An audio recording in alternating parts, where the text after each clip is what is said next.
Hello, my name is Nassim Soleimanpour. I'm an Iranian playwright and I live in Berlin. I hope you're all healthy and you managed to survive coronavirus. Today I'm going to read bits of a play that I've been writing for Audible in the last 2 years. The play is called Mr. K and the Flowers. The section that I'm going to read to you is a monologue by Mr. K. The story is about a couple, an Iranian girl and a German boy, and the story happens over one night in Tehran. I don't want to spoil the story for you. All I can tell you is that in the middle of uh, the story of these two, suddenly a character pops up which calls himself Mr. K and tells us a short story which later he claims is not any related to the story of this couple. Mr. K, off the microphone. What a mess. Into the microphone. Taps on the microphone a few times to test if it works. Off the microphone again. Can you hear this? Still off the microphone. Great. Into the microphone. I guess we're all set. Pause. In a frigid, wet April in 1943, in a sleepy, dull little village on the bloody west border of Poland, something happened between a decent flower farmer and some SS officers which will stay in the little memory of this village forever. Jerzy Zawadzki was a 65 years old flower farmer.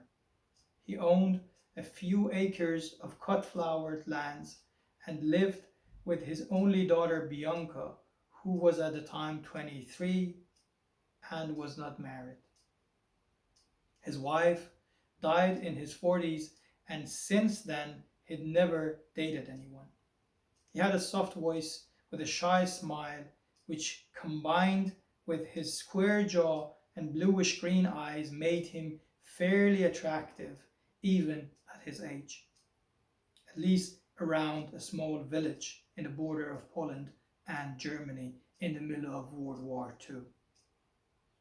He was not very talkative, but quite loved among his community.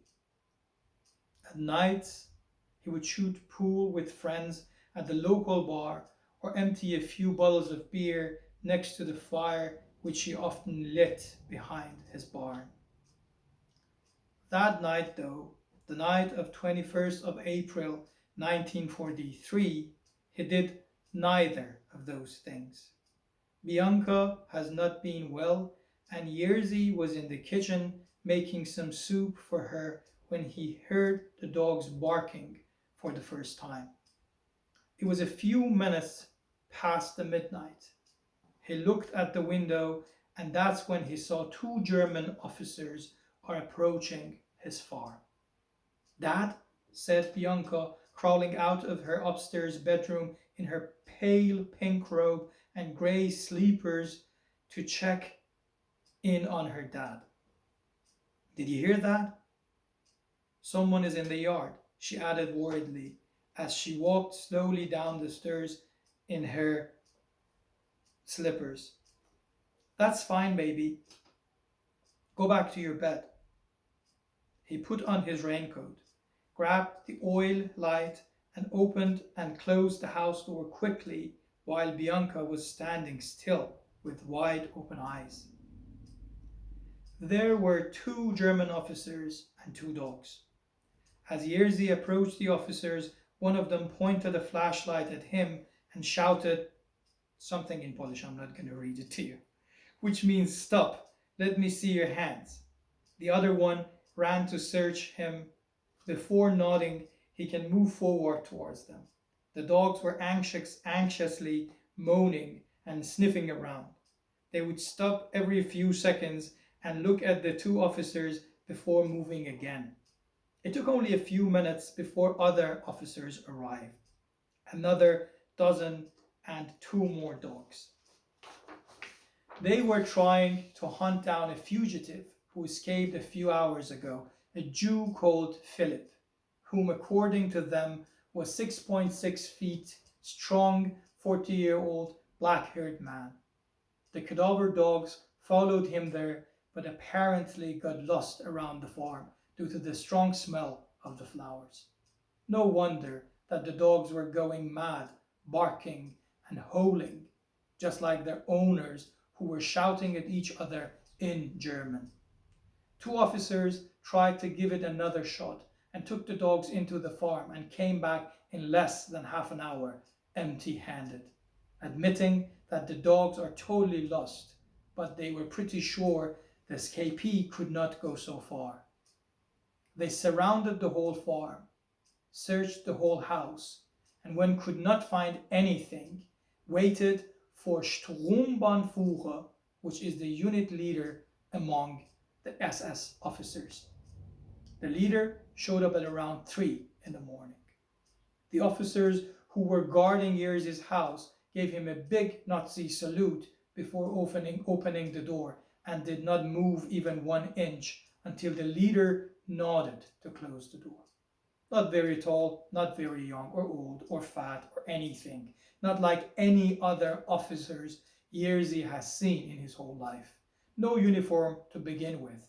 Instead, he was wearing a Glencheck suit, a muted collar tie, and an ochre overcoat with a white pocket square, just like he was dragged out of a party due to the unfortunate situation. "You have a beautiful farm."